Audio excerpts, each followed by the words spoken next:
दोस्तों नमस्कार। फिलहाल हम खड़े हैं बिलासपुर जो सुरडोरा रोड है उस पे। यहाँ पे एक बक्सी एजेंसी है, होंडा एजेंसी है, और यहाँ पे हम किसी काम से आए थे, लेकिन यहाँ पे एक बोर्ड लगा हुआ है संधू अब्रोड एजुकेशन। तो कहते हैं कि सबसे पुराना सेंटर है बिलासपुर का। और आइए अब हम इनसे मिलते हैं और आपको पूरी जानकारी देते हैं कि क्या इनकी प्लानिंग है, कहाँ पे भेज रहे हैं, और स्टडी वीज़ा पे भेज रहे हैं या फिर टूरिस्ट वीज़ा पर। आइए हमारे साथ। दोस्तों वैसे तो हम यहाँ पे किसी काम से आए थे एजेंसी में, लेकिन हमने देखा कि चलो सोचते हैं कि इनसे मिलते हुए चलते। आज हमारे पास कोई टाइम था और आपके दिमाग में बहुत से क्वेश्चन होते हैं कि क्या करें, कहाँ जाएं। उन सारे सवालों का जवाब आज हम आपको यहाँ पे देने वाले हैं। बस आपसे रिक्वेस्ट है कि इस वीडियो को लास्ट तक देखें। नमस्कार। जो मैम यहाँ के ओनर हैं संधू साहब है यहाँ पे? किधर?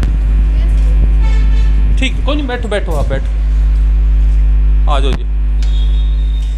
सर नमस्कार।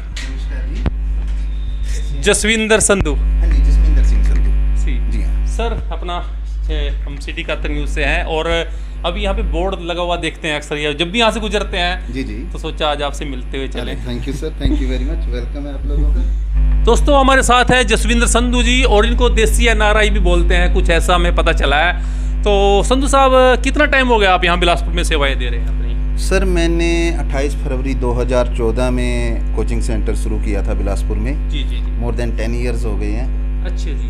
तो सबसे पहले शायद अपने ही सेंटर या अपने पहले? जी हाँ, बिलासपुर का सबसे पहला सेंटर मेरा है। जी जी जी। तो सर पहले तो हम देखो, आजकल हर आदमी, हर बच्चा, खासकर हमारे अगर हरियाणा की बात करें, बाहर जाना चाहता है। अब इसकी वजह क्या है ये आपको भी पता है, हमें भी पता है, हमारे दर्शकों को पता है कि आज हर बच्चा बाहर जा रहा है। लेकिन एक प्रॉब्लम होती है, पेरेंट्स की भी होती है, क्योंकि वो +2 करके जाएं, ग्रेजुएशन करके जाएं, और ये होता है तो या डिप्लोमा करके जाएं। उसके बारे में थोड़ा हमारे दर्शकों को बताएं। सर देखिए, या तो बच्चा +2 के बाद जा रहा है, ओके, +2 को हम +2 बोल देते हैं। एक्चुअली हम इसका पूरा नाम लें तो सीनियर सेकेंडरी हमें बोलना चाहिए। बिल्कुल सर, ओके जी। सीनियर सेकेंडरी करने के बाद बच्चा जाए, डिपेंड करता है। मोस्टली जो CBSE बोर्ड से बच्चे हैं उनका +2 के बाद भी अच्छा स्कोप होता है। अच्छा जी। अदरवाइज अगर हमारा बच्चा बैचलर करने के बाद विदेश में जा रहा है तो वो ज़्यादा मैच्योर होता है, वो मास्टर लेवल पे जाता है। बिल्कुल बिल्कुल। लेकिन जो बच्चे यहाँ से कुछ +2 के बाद यानी कि सीनियर सेकेंडरी के बाद डिप्लोमाज कर लेते हैं, जी जी, उनको थोड़ा प्रॉब्लम होती है कुछ कंट्रीज में, जैसे कि ऑस्ट्रेलिया है, न्यूजीलैंड है, वो डिप्लोमे को इम्पोर्टेंस नहीं देते हैं। अच्छा जी। वो रेगुलर कंटिन्यू स्टडी को इम्पोर्टेंस देते हैं। जी जी। लेकिन Okay. हमारे यहाँ पे ज़्यादातर बच्चे सोचते हैं कि जैसे +2 किया और हमें तो बस बाहर जाना है, कि एक धारणा बनी होती है दिमाग में। सर देखिए, इसमें कोई बुराई नहीं है। जी। लगभग 70% बच्चे +2 के बाद ही बाहर जाते हैं। बिल्कुल बिल्कुल सर। ओके जी।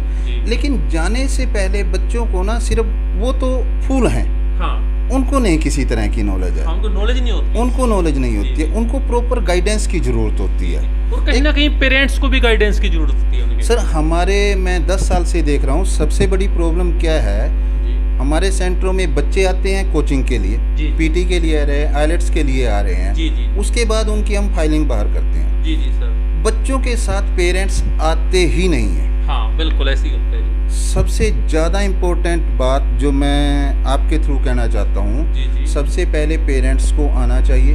जी। पेरेंट्स आएँ, पूरी जानकारी लें। पूरी जानकारी लें। जी सर। बच्चे तो अपने कहते हैं ना फ्रेंड सर्कल में, मेरे फ्रेंड वहाँ पे कोचिंग ले रहे हैं, हाँ, मैं भी कोचिंग ले यही रहा होता है जी। हूँ, वो उनको फॉलो कर रहे हैं। बिल्कुल सर, बिल्कुल। उनको नॉलेज नहीं होती जी है। सर। एक वजह ये होती है कि बहुत से बच्चे ना IELTS और PT भी कर लेते हैं बिल्कुल। +2 के बाद वाले जो बच्चे होते हैं, लेकिन वो फिर भी नहीं जा पाते। उसकी वजह क्या होती है? उसकी वजह ये होती है क्योंकि उनके पेरेंट्स हमारे पास आए नहीं, जी। डॉक्यूमेंट्स के उनको अभी नॉलेज नहीं है, क्या क्या डॉक्यूमेंट्स चाहिए जी या सर। फंड्स चाहिए, कितने ओल्ड फंड्स चाहिए। बिल्कुल जी। अब जब तक वो बच्चा PT करता है, IELTS करता है, जी। उसके बाद वो डॉक्यूमेंट्स कंप्लीट करना शुरू करते हैं, जी। तो गैप बन एक जाता गैप है। बन जाता है। जी सर। अगर पेरेंट्स पहले आएँ जी और वो आके हमसे पहले पूरी नॉलेज लें, जी सर। जिस टाइम में बच्चा उनका IELTS PT कर रहा है, सेम टाइम में वो हम उनको गाइड करें, वो डॉक्यूमेंट्स कंप्लीट करें। जी सर। उससे भी अच्छी बात ये है कि जब बच्चों को पता है कि मेरे पेरेंट्स सेंटर में आते हैं, हाँ वो हमसे फीडबैक लेते हैं, बिल्कुल। तो बच्चा अच्छे से अच्छे से प्रिपेयर प्रिपेयर करेगा। ये तो नाजुक से फूल है ना, इनको जी। कुछ नहीं पता है, ये तो अभी +2 करके आए जी। हैं, बस ये है अभी जाना है जाना है जाना बस। है, हाँ, एक होड़ लगी हुई है। होड़ लगी हुई है जी। अच्छा संधू साहब, अभी आपने गैप की बात की है, तो गैप कहाँ तक एडजस्ट हो सकता है, जैसे और किन किन कंट्री में, जैसे उसको भी थोड़ी डिटेल से बताएंगे जी। सर जैसे ऑस्ट्रेलिया है, न्यूजीलैंड है, जी ये तो गैप बिल्कुल भी नहीं चाहते, ये तो रेगुलर स्टूडेंट्स को प्रेफर करते हैं। बिल्कुल सर। ओके जी। जी। लेकिन यूके है और कुछ जैसे यूएसए हो गया, कनाडा हो गया, जी सर। इनमें थोड़ा गैप चल जाता है, लेकिन हाँ। गैप मेरे हिसाब से होना ही नहीं होना ही चाहिए। नहीं चाहिए। जी जी। अगर आप, हमें ना सबसे बड़ी प्रॉब्लम क्या है, हम कैरियर गाइडेंस पे कभी भी फोकस नहीं करते हैं। बिल्कुल सर। मैं तो कहता हूँ हर स्कूल में जब बच्चों के एग्जाम होने होते हैं ना +2 के, जी, जी, जी। उनका एक सेशन लगना चाहिए कैरियर गाइडेंस हाँ के तौर बिल्कुल पे। सर। मैं कई स्कूलों में जाता हूँ, मुझे इनवाइट हाँ, करते एक हैं। मीटिंग हो बच्चों के साथ, उनको सही गाइडेंस मिले। जी हाँ। जी। अब बच्चा कह रहा है कि मुझे बाहर जाना है, मुझे जी। अब्रॉड जाना है, हाँ। बट क्यों जाना है, हाँ, और कैसे जाना है। कैसे जाना है। जी। अब बच्चा कहता है कि मैं वहाँ पे सक्सेस होना चाहता हूँ, जी जी। वेल सेटल होना चाहता हूँ विदेश में जाके, बिल्कुल बट सर। हाउ, कैसे, जी क्या आपको उस रास्ते का पता है? बिल्कुल। आप स्टडी वीजे पे जा रहे हो, क्या आपको टर्म एंड कंडीशंस पता है स्टडी वीजे की? अगर देखा जाए यूके और यूएसए में जितने भी बच्चे स्टडी वीजे पे जाते हैं, उसमें से 40% बच्चे वहाँ पे इनलीगल हो जाते हैं। जी वो अपनी एसएलएम डालते हैं या और किसी तरह का वीजा वहाँ पे वो अप्लाई करते जी हैं। जी। उसकी वजह क्या है? क्योंकि उन पेरेंट्स को, उन बच्चों को ये पता ही नहीं कि उनकी ट्यूशन फीस टोटल कितनी है, बिल्कुल। उनके वहाँ पे क्या राइट्स हैं, जी जी जी। क्या चीज़ें वो वहाँ पे फेस करेंगे, क्या क्या प्रॉब्लम्स उनके सामने आएंगी। जी जी जी। अब हमारे पास एक +2 का बच्चा आ गया, जी। उसने IELTS PT की जी और वो विदेश में चला गया, बिल्कुल। वीजा भी लग गया, चला भी गया, जी लेकिन उसको क्या कोई इसी तरह का एक्सपीरियंस है? जी। और वहाँ जाके उसको मतलब कठिनाइयाँ बहुत ज़्यादा फेस करनी पड़े। सर 90% बच्चे वहाँ पे जाके या तो एग्रीकल्चर के खेती के काम में जाते हैं या क्लीनिंग के काम में लगते हैं, उनकी स्टार्टिंग वहाँ से होती है। जी जी इसकी वजह ये है क्योंकि उनको यहाँ से किसी तरह का एक्सपीरियंस है ही नहीं, जी जी। और वहाँ पे जाके अब पेरेंट्स वहाँ पे नहीं है। ये सर आप उनकी बात कर रहे हैं जो मतलब +2 करके जा रहे हैं और कोई डिप्लोमा नहीं है या फिर ग्रेजुएशन नहीं की, उनकी बात कर रहे हैं। जी हाँ सर, एक डिप्लोमा हो गया, डिप्लोमा भी आपका एक पेपर है, जी आपको उसके साथ प्रैक्टिकल एक्सपीरियंस भी होना जी चाहिए। जी जी। मेरा 10 साल का रिकॉर्ड हो गया सर। जी। मैं जिन बच्चों की फाइल लगाता हूँ जी। उनको मैं यहाँ पे कहता हूँ कुछ ना कुछ आप यहाँ से वर्क एक्सपीरियंस गेन करें। बिल्कुल, कुछ सीख के जाएं। जी हाँ, हमारे यहाँ पे 3 बेकरीज हैं, जी। मेन इम्पोर्टेंट बेकरीज हैं। बिल्कुल। अभी भी मेरे 7-8 बच्चे वहाँ पे होंगे जो केक डेकोरेशन का काम सीख रहे Very हैं, good। कहीं बार्बर्स पे कटिंग का काम सीख रहे जी, हैं, सर। कुछ नेल पेंटिंग का काम सीख रहे हैं। जी जी जो टाइम में उनकी फाइल प्रोसेस में ले रहा हूँ, जी जी। सेम टाइम में वो एक प्रैक्टिकल एक्सपीरियंस गेन कर रहे हैं। हाँ, ये उनकी स्टडी से रिलेटेड नहीं है। बिल्कुल सर।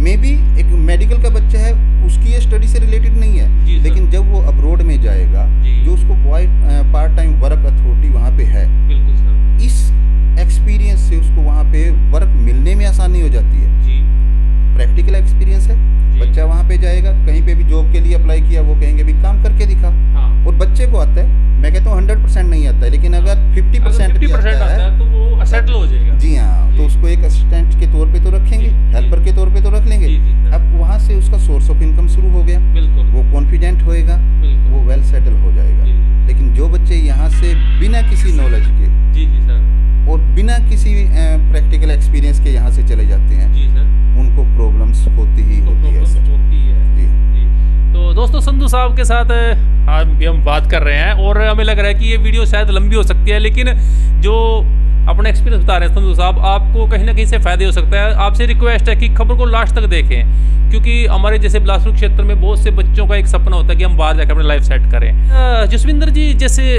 आज मतलब उनका बाहर जाना कहाँ तक सही है बच्चों को? वैसे एक सभी का एक सपना होता है कि हम बाहर जाएंगे, पैसे की होड़ लगी हुई है बाहर जाने के, तो एक मतलब हम जब खासकर हम अपने बिलासपुर की बात करें तो ये कहाँ तक सही है सर?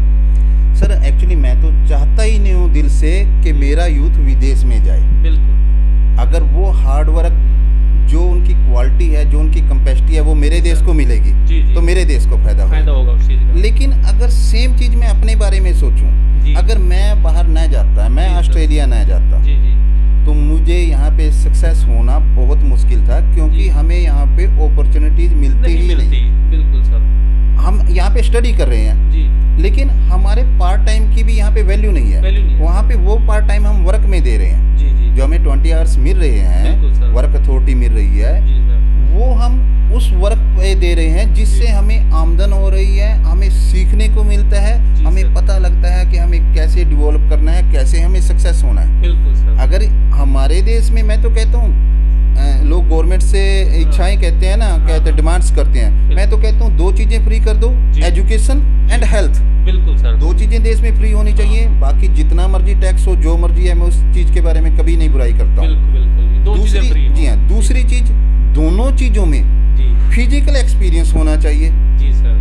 हमारा जो स्टडी है, हमारे जब बच्चे कोई माने ऑस्ट्रेलिया के लिए जा रहे हैं, न्यूजीलैंड के लिए जा रहे हैं, जी जब हम उनका इंटरव्यू कराते हैं तो वो इंटरव्यू में एक क्वेश्चन आता है, why you want to do study in Australia, why बिल्कुल you sir. Don't want to do study in your country. बिल्कुल। तो हम कहते हैं because Indian study method is just book based, it is just theory based, हाँ we have lack of practical. जी sir. Okay जी। जी तो जब हम यही एक्सक्यूज दे के बाहर जा रहे हैं, जी। तो ये चीज़ अगर हमें हमारे देश में मिले हाँ तो यहाँ पे भी सब कुछ हो सब सकता है कुछ हो सर। सकता है। जी जी ठीक है ना जी। जी जी। अच्छा संधू साहब, एक क्वेश्चन और था कि जैसे आजकल कुछ बच्चे आइल्स कर रहे हैं, कुछ पीटी कर रहे हैं, तो इसके बारे में भी थोड़ा टिप्पणी करेंगे कि वो क्या करें, आइल्स करें या पीटी करें? क्योंकि एक तरह से पीटी थोड़ा आसान समझते हैं और आइल्स थोड़ा डिफिकल्ट है थोड़ा। सर एक्चुअली डिफिकल्ट, जितना भी हम मुश्किल काम करते हैं जी। उसके बाद उतना ही ज़्यादा सुकून मिलता है। बिल्कुल बिल्कुल, मैं तो उसमें स्कोप ज़्यादा है। जी हाँ, मैं तो कहूँगा आइलेट्स करनी चाहिए। जी आइलेट्स करने वाला जो भी बच्चा आइलेट्स का स्कोर अप टू 6.5 ले लेता है, जी जी सर। उसको इंटरव्यू की तैयारी कराने की ज़रूरत नहीं होती जी है। सर। और मैं- कहीं ना कहीं जैसे अगर वो पीआर होते हैं तो उसमें भी बेनिफिट होता है। एक्चुअली पीआर तो दोनों ही चीज़ों की अच्छा, सेम वैल्यू दोनों हो की जाती सेम है। वैल्यू हो जाती जी हाँ, वहाँ पे जाने के बाद मैटर नहीं करता है। अच्छा, अच्छा। वहाँ पे तो आप जिस कल्चर में, जिस लैंग्वेज में, जिस बिहेवियर में, इन्वायरमेंट में आप रहोगे, आप वैसा बन जाओगे, बिल्कुल। वैसा सीख जाओगे। जी जी जी। ओके जी। लेकिन यहाँ से जो बच्चे पीटी करते जी। हैं, डेफिनेटली पीटी आसान है, कंप्यूटर सर। बेस है, उसका बिल्कुल रिजल्ट सर। जल्दी आ जाता है। जी जी सर। ओके जी। जी उसको बच्चे प्रेफर करते हैं, लेकिन उन बच्चों को जब इंटरव्यू देना होता है, तब तो मैं वो- अपने हर बच्चे को 10-15 दिन इंटरव्यू की तैयारी कराता हूँ सर, तब जी, वो जी। इंटरव्यू क्लियर करते जी हैं। जी। आइलेट्स के बच्चे को तो सिर्फ एक बार क्वेश्चन देने होते हैं, एक हाँ। दिन की उसको तैयारी कराओ और वो बिल्कुल, इंटरव्यू कर लेता बिल्कुल है। सर। जी हाँ, सेम चीज़ Same है। चीज़ आइलेट्स है। में वही प्रैक्टिकल नॉलेज हो रही है जी सर। जी जी। जिस हम प्रैक्टिकल नॉलेज की बात कर रहे हैं, आइलेट्स एक्चुअली आपकी पेपर बेस आइलेट्स हो गई है, उसमें आप इंटरव्यू की तैयारी कर रहे हैं, क्योंकि जो आपकी स्पीकिंग होती है वो जी। पर्सनल तौर पे होती Personal है, तौर पे होती और है। Same thing is happen in the interview. अच्छा संधू साहब, आजकल आमतौर पर देखा जाता है कि कुछ बच्चे बाहर जाते हैं और जैसे हम कनाडा और या ऑस्ट्रेलिया की बात करें, वो 2 महीने 4 महीने 6 महीने के बाद कहते हैं कि हमें काम नहीं है। उनको बहुत ही ज़्यादा मतलब दिक्कतों का सामना करना पड़ता है। तो ये हर कंट्रीज में ऐसी हो रहा है या फिर कुछ कंट्रीज ऐसी है? सर देखिए, अगर आप एक शहर से दूसरे शहर में जाते हैं, प्रॉब्लम्स तो तब भी आती है, सेटल होने में टाइम सेटल होने में टाइम लगता जी सर। है, ये सच्चाई जी। है। लेकिन जैसे मैंने बोला था कि मैं अपने जिन बच्चों की भी स्टडी वीजे की फाइल्स लगाता हूँ, उनको जी। मैं कहता हूँ आप यहाँ से कुछ ना कुछ हुनर सीखिए, हुनर कुछ सीख के आप जाए। में जी। यहाँ से कुछ आपको एक्सपीरियंस होना जी चाहिए, सर। जिस बेस पे आपको काम मिल जाए वहाँ जी पे। जी सर। लेकिन जो बच्चे नहीं सीख रहे हैं, उनको थोड़ा उनको है। दिक्कत होती है जी। जी। ठीक है नहीं? अच्छा, जैसे आप काम सीखें, जैसे लड़कों के लिए जैसे आप करें पेंट का काम जी। या फिर बार्बर का काम जी। ETC वगैरह, जी। तो ऐसी लड़कियों के लिए भी ऐसी होगा सर, सर, ब्यूटी पार्लर वगैरह या गर्ल्स कुछ के लिए ऐसा? ब्यूटी गर्ल्स पार्लर के का लिए। बहुत अच्छा सा है, केक डेकोरेशन का, जैसे मैंने कुछ गर्ल्स भी हैं जो अभी जी वहाँ पे सर। प्रैक्टिस कर रही हैं, जी सर। तो उसमें जब वो बेकरी में जाती हैं, वो कहते हैं कि अगर आपको आता है तो करके दिखाओ, करके बिल्कुल दिखाएंगे सर। तो जॉब मिल जाएगी। जी जी। एक तो सर अच्छे प्लेस पे जॉब मिली है, खेत जी में सर। नहीं गए आप, किसी जी। शॉपिंग मॉल में क्लीनिंग नहीं कर रहे हैं। बिल्कुल। दूसरा, आपका जो पे स्किल होता है, जी, जी। जो आपको पर आवर्स मिलेगा, वो भी डेफिनेटली ज़्यादा मिलेगा। जी सर। ठीक है ना जी? क्योंकि अगर आप खेत वगैरह में जा रहे हो, क्लीनिंग के काम पे जा रहे हो, तो आप कैश इन हैंड काम कर रहे हो, जी। कैश इन हैंड में आपको कम मिलेगा, ये आपके TFN पे मिलेगा, टैक्स फाइल नंबर पे आपको आ रहा है, आपके अकाउंट में आ रहा है, आपको ज़्यादा नॉलेज होती है, सिटी बेस पे बैठे हो आप। तो संत साहब कह रहे हैं कि जो भी बच्चे जा रहे हैं वो प्लीज़ यहाँ पे कुछ काम सीख के जाएं, तभी उनको कुछ परेशानी ना हो। अच्छा जैसे कुछ लोग बच्चे हम देखते हैं कि डोंकी बेस पे जा रहे हैं, चाहे वो कहीं भी जा रहे हैं, तो कहीं ना कहीं रिस्की है वो। सर क्योंकि देखो, मैं इसलिए रिस्की ऐसे बोल रहा हूँ कि तकरीबन सभी के एक बच्चा होता है और हम उसको घर से दूर ऐसे छोड़ देते हैं, मतलब डोंकी में अगर, तो कहीं ना कहीं 2 नंबर का ही काम है। सर बिल्कुल 2 नंबर का काम है, जी। मैं तो कभी प्रेफर नहीं करूँगा इसको। जी सर। आप पैसे दे के अपनी जान का रिस्क ले रहे हो, बिल्कुल बिल्कुल, जंगलों से होके क्योंकि जा रहे हो। हेल्थ इज वेल्थ, अगर जान है तो जान है। हाँ, जी, जी। और उससे भी बड़ी बात है, हम लोग पता क्या सोचते के डोंकी में चला गया। जी जी सर। भाई वो डोंकी में वो सिर्फ एक बॉर्डर क्रॉस किया है, जी जी। वो अपना वहाँ पे एसाइलम डालेगा, प्रोटेक्शन वीजा डालेगा। दो तरह से पड़ता है, एक रिफ्यूजी प्रोटेक्शन हो गया, जी जी। ठीक है जी, और एक आप नेशनल प्रोटेक्शन कहते हो, कंट्री बेस्ड प्रोटेक्शन जी, डालते जी, हो। ओके जी, वो प्रोटेक्शन वीजा उसने डाला है, वो एक वकील करेगा, उसको केस चलेगा, वो सक्सेस नहीं हुआ अभी। जी जी। सक्सेस के लिए उसको शो करना लंबी पड़ता है। प्रक्रिया चलेगी। जी हाँ। जी जी। ऐसा होता है 10-10, 15-15 साल चल जाता है, वो एक कोर्ट से दूसरे कोर्ट में चलेगा, लास्ट मिनिस्टर अपील होती है। जी जी। तो वो ये हम सोचते हैं भी डोंकी मार गया बंदा, कामयाब हो गया। जी नहीं, ऐसा नहीं है। वो तो मेरे हिसाब से, मैं तो इस चीज़ को नहीं प्रेफर करता हूँ जी। उससे अच्छा तो अपने घर में रहें, थोड़ा खा लें भाई। जी जी। मतलब स्टडी करके जाएं या फिर टूरिस्ट वीजा पे जाएं या वर्क परमिट पे जाएं। सर सबसे बेस्ट मैं तो स्टडी वीजा मानता हूँ। जी जी। ठीक है ना जी, क्योंकि स्टडी वीजे पे हीरा तराशा जाता है। ठीक है ना जी, उनको उस कल्चर की, उस लैंग्वेज की, उस देश की नॉलेज होती है, और फिर वहाँ पे वो वेल सेटल होते हैं, अच्छी जॉब करते हैं। तो मैं तो स्टडी वीजे को प्रेफर करता हूँ। लेकिन हाँ, कुछ लोग हैं जो टूरिस्ट वीजे पे जाना चाहते हैं, वर्क वीजे पे जाना चाहते हैं, ऑप्शन उनके लिए भी है। जी जी सर। लेकिन जो बच्चे रेगुलर स्टडी कर रहे हैं, उनको तो डेफिनेटली स्टडी वीजे पे जाना चाहिए। अच्छा भाई साहब, जैसे आप कह रहे हैं कि आप 2014 से जी हाँ, तो जैसे अगर यहाँ पे कोई बच्चे आइल्स कर रहे हैं, पीटी कर रहे हैं, तो एक कितने दिन के बाद उनकी फाइल लग जाती है, जैसे अगर वो स्टडी वीजा करते हैं? जी जी हाँ। सर एक्चुअली धीरे धीरे हम जब किसी भी फील्ड में होते हैं, धीरे धीरे हमें सीखने को मिलता है। बिल्कुल सर। ठीक है जी। जो मेरे पास आईएलटीएस के बच्चे हैं, जी उसमें कुछ बच्चे ऐसे हैं जो 3 से 4 महीने लगा देते हैं। ओके, मोस्टली वही चीज़ हम कह रहे थे, जो +2 बेस का बच्चा है उसको थोड़ा ज़्यादा टाइम लगता है जी जी। आईएलटीएस पीटी में। बिल्कुल बिल्कुल। जो बैचलर बेस का बीएससी का बच्चा है वो थोड़ा जल्दी कर लेता है। अब हमारे यहाँ पे क्या है कि मोस्टली जो पीटी करा रहे हैं बच्चों को, वो भी यूट्यूब से करा रहे हैं। जी जी। हमारा अपना, मैंने अपना सॉफ्टवेयर बनवाया हुआ है, लाइव सॉफ्टवेयर है, संधू पीटी के नाम से।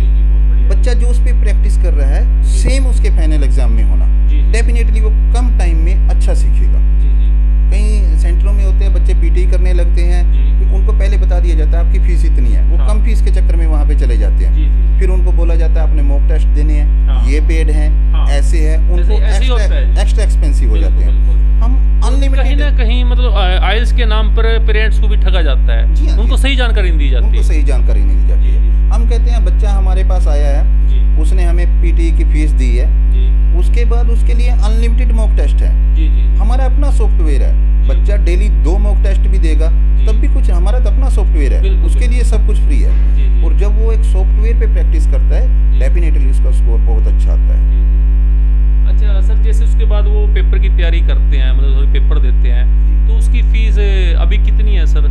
सर जो पीटी की फीस अभी चल रही है वो है लगभग 13,800 रुपये। जी सर जी। ठीक है जी। और आइल्स की सर आईलेट्स की जो फीस चल रही है वो 14,700। जी जी। ओके, ये अभी इंक्रीज हो रही है, जिससे इंक्रीज एवरी ईयर ये तो इंक्रीज कर ही रहे हैं, और हमारी मजबूरी है कि हमें पे करना पड़ता है, ऑनलाइन पे होएगा। तो हम तो मोस्टली प्रेफर करते हैं कि हम पेरेंट्स के कार्ड से ही बच्चों की फीस पे कराएं, ताकि उसमें किसी तरह का ये ना रहे कि कोई कमीशन खाया गया या किसी तरह का वो खाया गया। जितनी ऑनलाइन उनकी फीस है उतनी ही भरी जाए। संधू साहब, जैसे आज हम आपके पास आए हैं और हम देखो बिलासपुर की हर खबरों को दिखाने की कोशिश करते हैं कि हमारे व्यूज तक बात है, तो हमारे दर्शकों को कुछ कहना चाहोगे? सर मुझे बहुत अच्छा लगा। जी सर। ओके जी, और मैंने नाम सुना था आप लोगों का पहले। एक मेरे मित्र वो एक्सपायर हो गए हैं, तकदीर सिकंदर जी, उनसे आपका नाम सुना था। ओके जी, बड़ा अच्छा लगा आप यहाँ पे आए हैं, और मैं तो कहता हूँ ज़्यादा से ज़्यादा लोग आपसे जुड़ें। बिल्कुल सर। और मैं तो ये चीज़ कहता हूँ कि अगर इस इंटरव्यू को देखकर जी सर जितने भी बच्चे हमारे पास आएंगे, मैं हर बच्चे को फीस में 25% की छूट दूंगा सर। बहुत अच्छी बात की संधू साहब ने कि जो लोग हमारे इस न्यूज़ को देखकर अगर संधू अब्रोड सेंटर में आते हैं तो भाई साहब कुछ ना कुछ उनको मतलब छूट देंगे। तो आपसे रिक्वेस्ट है खबर को ज़्यादा से ज़्यादा शेयर करें, और क्योंकि इसमें तकरीबन हर बात को गहराई से बताया संधू साहब ने, और आपकी जो भी आपके दिमाग में जो सवाल थे वो शायद आपको मिल चुके होंगे। और यहाँ पे आप कभी विजिट कर सकते हैं बिलासपुर शिव चौक से, यदि आप सुडोरा रोड की तरफ जाते हैं, बिलासपुर से बाहर निकलते ही ये बख्शी होंडा एजेंसी है, उसके ठीक ऊपर है संधू अब्रोड सेंटर। तो दोस्तों आज के लिए बस इतना ही। देखते रहिए सिटी 71।